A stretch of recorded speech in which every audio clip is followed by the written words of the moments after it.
katta so'raganlarga mana shu narxni aytib beray. Narxi 46 ming, sotiga 3 sotik, 100% pishirishda bo'lgan, gazi, suvi, sveti bor.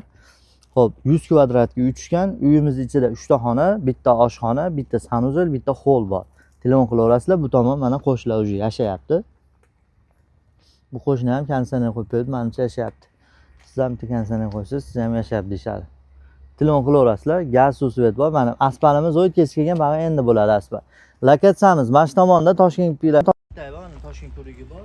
Toshkent turigidan Gai tomonga, Obelga yurganingizda kottejlar bor, ko'rib turibsizlar. Uyimiz 3 sotik, kirganda mashinaga parkovka uchun joyi bor. Mana yerda katta hol bor. Endi batda yig'ishtirishmagan, to'g'risi odam уже olib qo'ygandan keyin kelmagan, hamma yoq o't bosib yotibdi. Telefon qilinglar, sizlarga 46 ming deyapmiz, kami bor. Tem bo'lib uyi ham bor. Uyi ham endi korobka holatda remont qilsa chotki bo'ladi. Kvartirani ham hozir korobka holatida nasib qilishyapti. Mana shunaqa kattasi so'ragan do'stingiz yo tanishingiz bo'lsa, jo'natib qo'yamiz. Bitta podpiska, like, kommentariya, xullas addushi qo'llab-quvvatlab tursalaring. Mana shunaqa chiroyli uy chiqarishda davom etamiz. Uyni baho berasizlar. Telefon qilib bemalol kelib ko'rishlaringiz mumkin. Mana shunaqa chiroyli joydan so'raganlar jo'natib qo'yamiz.